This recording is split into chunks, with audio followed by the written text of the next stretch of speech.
Hoy vamos a hablar sobre higiene postural en la manipulación manual de cargas y también vamos a revisar unos tips para cuidado de columna. Es importante que conozcamos la anatomía de la columna. Entonces, como podemos ver en las imágenes, la columna vertebral está conformada por la parte ósea, que son las vértebras. Por ella pasan también ligamentos y por cada dos vértebras o entre cada dos vértebras está ubicada el disco intervertebral. El disco intervertebral es una estructura fundamental para la columna vertebral, ya que esta estructura amortigua los movimientos, soporta peso y distribuye las presiones que llegan directamente a la columna vertebral. También podemos ver que por la columna vertebral pasan algunos ligamentos, también pasan nervios y la. Entonces acá podemos ver más al detalle que por cada dos vértebras o dos cuerpos vertebrales está el famosísimo disco intervertebral, que es la estructura blanca que podemos observar. Acá podemos ver la estructura de una vértebra o las partes de una vértebra, como podemos ver en la parte central, esta parte blanquita es el disco intervertebral, que como ya les dije tiene funciones muy importantes para proteger. Estas son las partes de la vértebra. Está el cuerpo vertebral, la apófisis articular, la apófisis espinosa y el orificio raquídeo. Por el orificio raquídeo, como podemos ver, pasa la médula espinal. La médula espinal es una de las estructuras más importantes del sistema nervioso.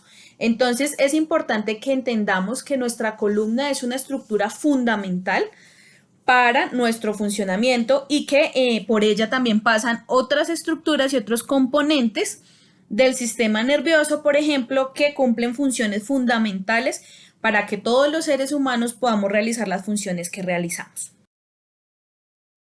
Quiero que analicemos esta gráfica para que seamos un poco más conscientes del impacto que genera en nuestra columna vertebral las actividades que nosotros realizamos. Ya vimos cuáles son las partes de la vértebra. Ahora vamos a ver qué pasa cuando hacemos flexión o extensión de nuestra columna. Cuando nosotros nos agachamos llevando el tronco hacia adelante sin flexionar las rodillas y sin mantener la espalda recta, es decir, cuando adoptamos flexión de espalda, miren lo que pasa en la columna vertebral. Las carillas articulares se separan o se abren y miren lo que pasa con el disco intervertebral. Hay una mayor presión en la parte posterior del disco y el núcleo del disco se empieza a desplazar. Por eso es tan importante agacharnos de manera correcta. Por eso es que siempre nos refuerzan que al agacharnos debemos hacerlo con rodillas flexionadas y espalda recta. Ahora miremos qué pasa cuando extendemos nuestro tronco o nuestra columna, cuando llevamos el tronco hacia atrás. Miren que ya pasa todo lo contrario. Ya las carillas articulares lo que hacen es acercarse, unirse. El disco intervertebral tiene una mayor presión en la región anterior y también hay un desplazamiento del disco intervertebral. Es importante que seamos conscientes de esto porque todas las posturas que nosotros adoptamos con nuestra columna van a repercutir y por eso es que muchas veces presentamos dolores lumbares o molestias en la espalda. Quiero que revisemos cuáles son los movimientos que toleran los discos intervertebrales. Entonces, acá en esta gráfica podemos observar que el disco intervertebral soporta la presión y si se dan cuenta el núcleo, que es el círculo rojito, se mantiene en su posición, en la posición central. Pero cuando realizamos flexión en la columna, miren que hay un exceso de presión en una parte del disco y el núcleo ya se puede empezar a desplazar. El disco, ¿qué movimientos no tolera? No tolera la rotación. Es por eso que siempre nos recomiendan que cuando manipulemos cargas nunca realicemos rotación con nuestra espalda.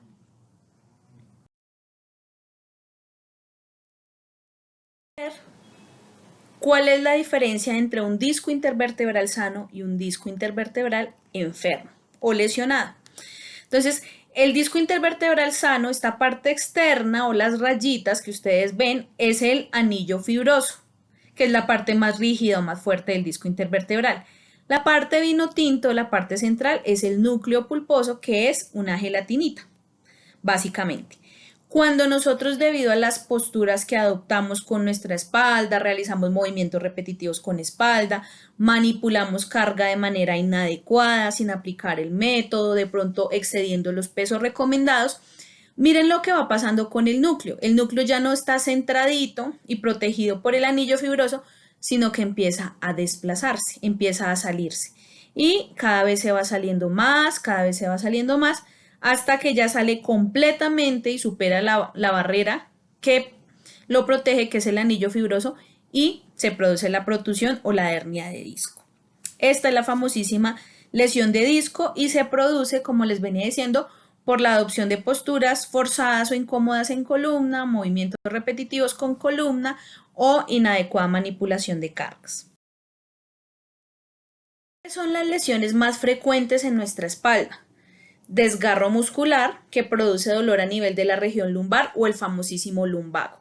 El desgarro muscular es la ruptura de fibras musculares. Recuerden que los músculos están conformados por gran cantidad de fibras musculares, y cuando hablamos de desgarro quiere decir que algunas o muchas de esas fibras se rompieron. El famosísimo lumbago sencillamente es ese dolor que se ubica entre la región inferior de nuestras costillas y la región inferior de los glúteos, y es un dolor que presentamos muy frecuentemente debido a la adopción de posturas prolongadas, que puede ser de pie o sentado, cuando adoptamos posturas incorrectas, ejemplo al agacharnos, al manipular cargas, cuando manipulamos cargas, etc. También hay otras lesiones muy frecuentes en la columna vertebral, que son las deformidades a nivel de la estructura de la columna. Entre ellas está la hiperlordosis, acá se las estoy señalando, o las personas que les decimos colita de pato, que hay un aumento en la curvatura lumbar de su columna. También está la hipercifosis, que son las personas que decimos que tienen jiba o joroba. Y estas deformidades se caracterizan porque hay un aumento en la curvatura o un encorvamiento de la curvatura, que puede ser lumbar o cervical. Otro tipo de lesión muy frecuente es la hernia discal. Entonces, como ya lo veníamos diciendo, la hernia discal es la enfermedad del disco intervertebral. Es una compresión del disco que en algunos casos puede comprometer raíces nerviosas, y esto puede generar pérdida de fuerza y molestias en miembros inferiores. Como vemos en la gráfica, por la columna pasan nervios. Muchas veces cuando ese disco intervertebral se desplaza o se sale o se hernia, puede llegar a comprimir o afectar alguno de esos nervios que pasan por la columna y puede generar ciertos efectos a nivel nervioso. Las presiones en el disco intervertebral no están distribuidas de manera homogénea, sino que hay un aumento de presión en algunas partes y en otras no. Y el disco intervertebral se empieza a desplazar.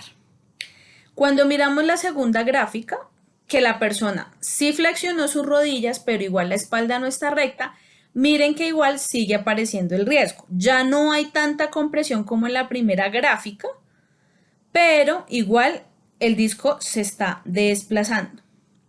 Y en la tercera gráfica, o el tercer trabajador, que es la persona que está haciendo la manipulación manual de cargas de manera correcta, con las rodillas flexionadas, manteniendo la espalda recta, si se dan cuenta, la presión que aguanta el disco intervertebral o que soporta el disco intervertebral está totalmente distribuida, el núcleo no está deformado, el núcleo del disco está completamente normal y centrado. Por ende, ¿esto qué quiere decir? Que cuando nosotros manipulamos cargas de manera adecuada, aplicando el método que vamos a revisar y que yo sé que ya muchos conocen, pues estamos protegiendo la columna vertebral y estamos protegiendo el disco intervertebral. ¿Y eso en qué se traduce? En una menor probabilidad de que presentemos lesiones. ¿Qué es una carga? Carga es cualquier objeto animado o inanimado que tenga las siguientes características: que tenga un peso, que tenga un volumen, que tenga un agarre, que tenga una forma, que sea susceptible de ser movido por el ser humano utilizando su fuerza para poder mover esa carga. Dentro del concepto de carga se incluyen animales y personas, porque si yo trabajo como auxiliar de enfermería en un hospital, pues todos sabemos que las auxiliares de enfermería movilizan pacientes que no se pueden mover por sí mismos. Entonces la carga en este caso pues no es el bulto, no es la caja, no es la herramienta, sino que sencillamente es la persona o el paciente.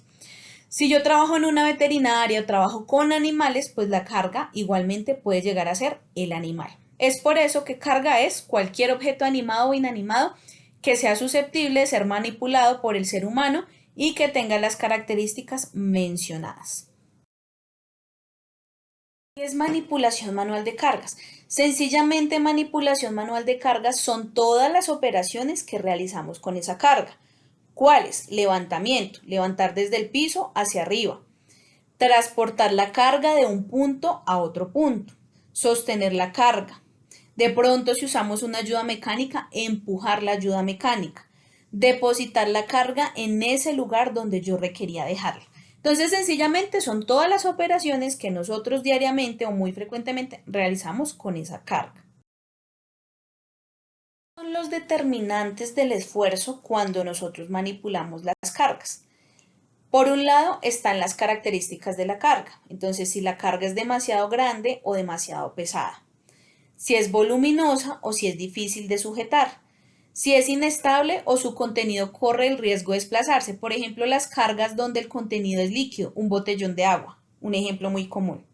Porque su contenido es líquido y no tiene un centro de gravedad estable. Si la carga está ubicada lejos de la persona, obviamente, ¿qué va a hacer la persona?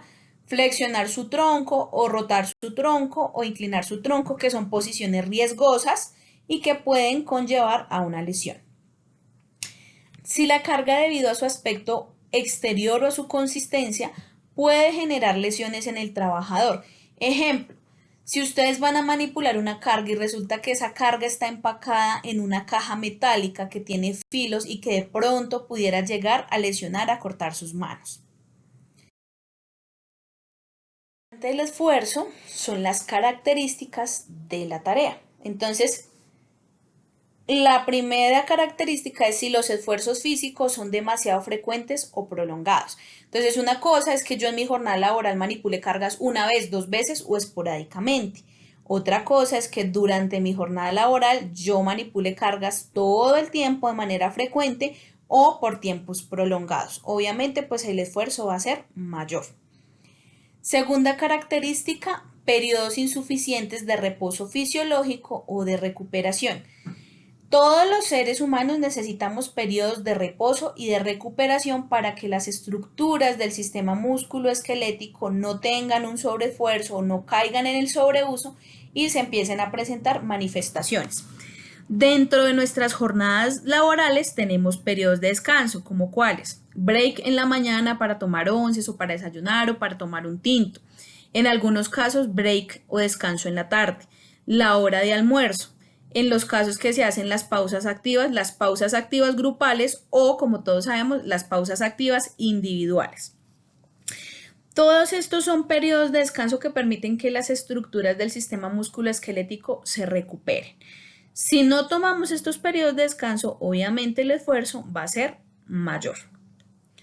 Tercer característica de la tarea: distancias demasiado grandes de elevación, descenso o transporte.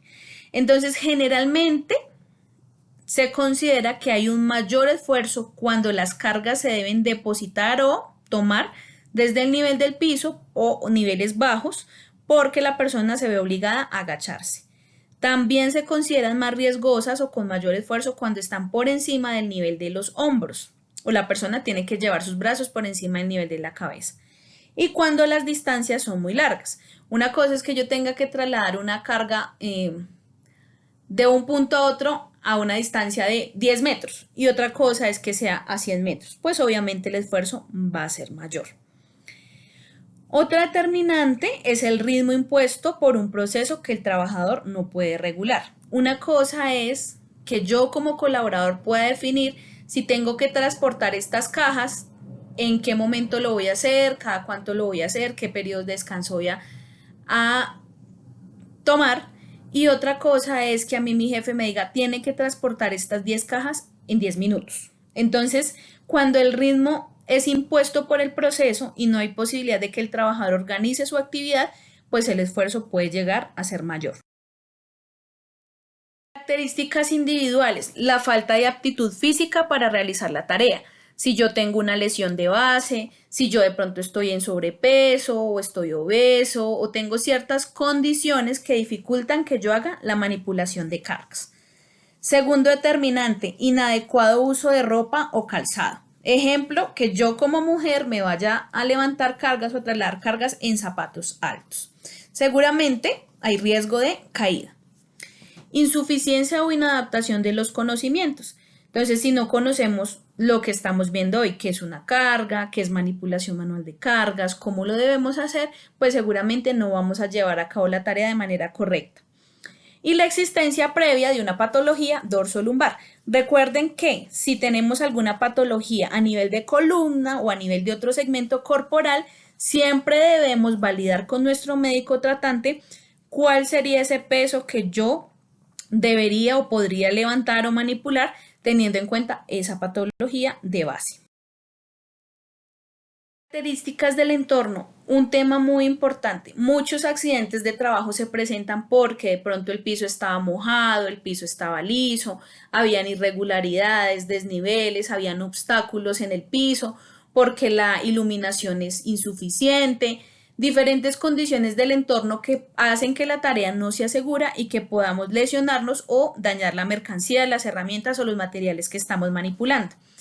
Entonces, hay unos determinantes del entorno como son si el espacio es insuficiente para realizar esa actividad, si el suelo es irregular o puede generar tropiezos o caídas, si no es una altura segura para manipular las cargas, si el suelo está plano o presenta desniveles, si el punto de apoyo es inestable, si yo no tengo una estabilidad, pues lo más probable es que me caiga, si la temperatura, la humedad o la circulación de aire son inadecuados, si la iluminación es insuficiente, ¿cómo vamos a trasladar una carga o a manipular una carga en un área que es oscura o que la iluminación no es lo suficientemente buena o adecuada para que yo pueda visibilizar todas las condiciones? Y si existe exposición a vibraciones. Estas son condiciones que siempre debemos evaluar antes de ejecutar la tarea. ¿Cuáles son los límites de peso recomendados en la normatividad colombiana? Estos son pesos recomendados en condiciones ideales. ¿Qué son condiciones ideales? Que el trabajador esté sano, que esté entrenado, que las condiciones del entorno que acabamos de revisar en la diapositiva anterior se cumplan. Esas son las condiciones ideales. Y según la normatividad se establece que el hombre puede levantar del piso hacia arriba máximo 25 kilogramos y las mujeres máximo 12.5 kilogramos. En condiciones especiales, trabajadores sanos, entrenados, cuya manipulación sea muy esporádica, muy de vez en cuando, lo máximo que se podría llegar a levantar son 40 kilos. Ojo, condiciones especiales. No estamos diciendo acá que la persona todos los días puede manipular 25 kilos o frecuentemente, estamos diciendo que muy de vez en cuando, muy esporádicamente. Finalmente, el peso máximo que se recomienda levantar en los hombros para mujeres es 20 kilogramos y para los hombres 50 kilogramos. Estos son los pesos que nos recomienda la normatividad y la idea es que todos, en la medida de lo posible, le demos cumplimiento a esta recomendación. Puede que alguna persona piense que tiene la fuerza suficiente para levantar un peso mayor o para trasladar un peso mayor. El tema es que si lo hacemos, incurrimos o podemos estar en riesgo de lesionarnos. Entonces, si ustedes ven en la gráfica, cuando nosotros hacemos la tarea de forma correcta, el peso real de la carga no se eleva significativamente en la columna.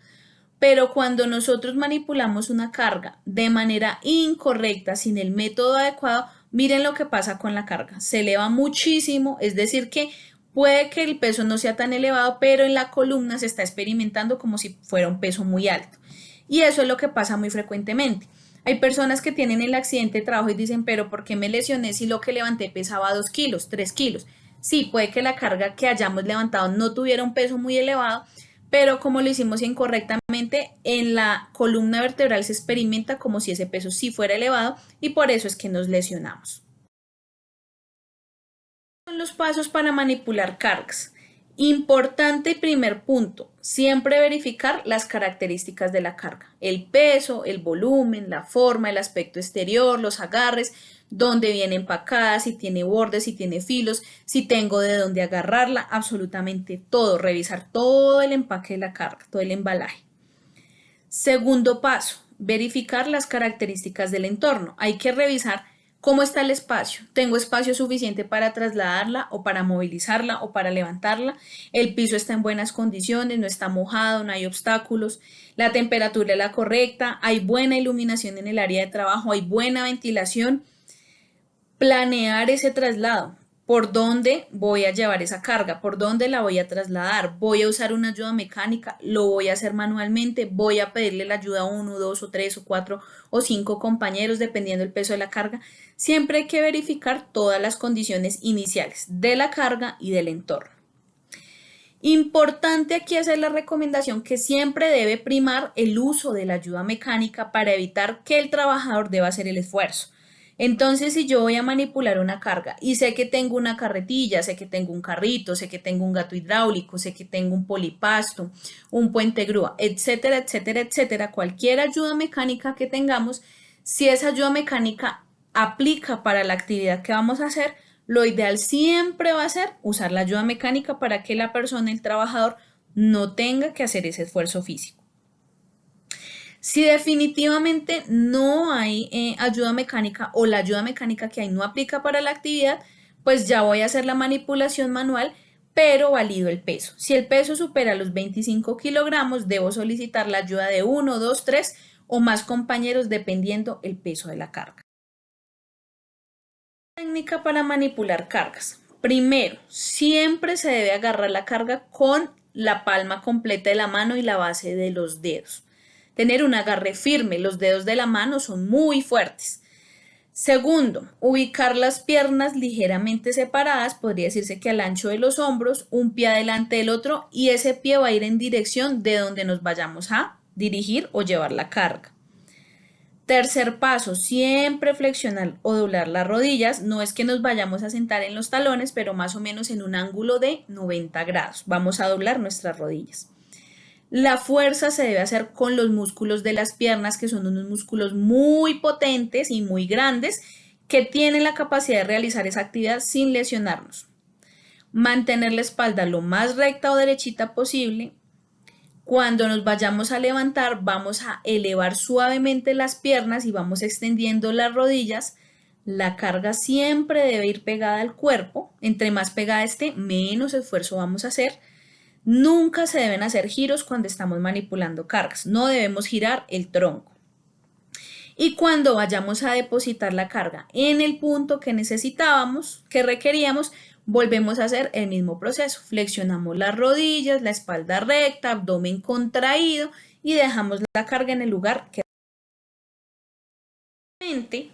es importante recordarles, como les venía diciendo, que siempre debemos dar prioridad al uso de la ayuda mecánica. Importante saber que las ayudas mecánicas más comunes que se pueden llegar a utilizar son las carretillas de 2 o 3 ruedas, los carritos que pueden ser con rejas o carritos con estantes, diferentes tipos de carritos que podemos encontrar en el mercado, el estibador o el gato hidráulico.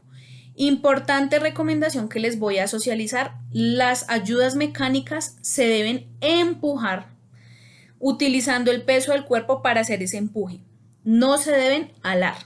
Entonces siempre vamos a idealmente empujar utilizando el peso de nuestro cuerpo.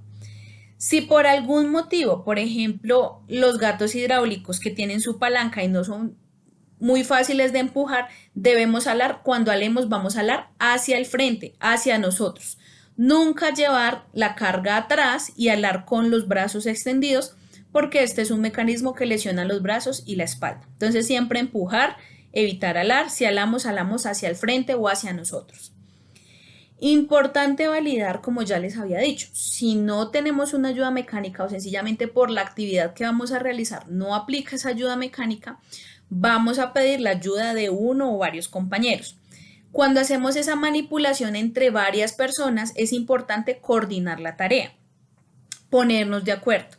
Entonces, contar, ejemplo, 1, 2, 3, levantamos, contar 1, 2, 3, vamos a empezar a desplazarnos, ser muy coordinados con las actividades que vamos a realizar, no realizar movimientos bruscos y aquí es factor importante la comunicación. Debemos comunicarnos y estar totalmente coordinados para hacer la actividad, porque como es una actividad en grupo, muy posiblemente si no estamos de acuerdo, si no nos coordinamos, nos podemos lesionar. Entonces, estas son las recomendaciones básicas de higiene postural para manipulación manual de cargas. Espero la información sea de utilidad, espero la puedan aplicar para evitar lesiones y recuerden que siempre debemos apuntar a la prevención y al cuidado de nuestra salud. Feliz día, que les vaya muy bien.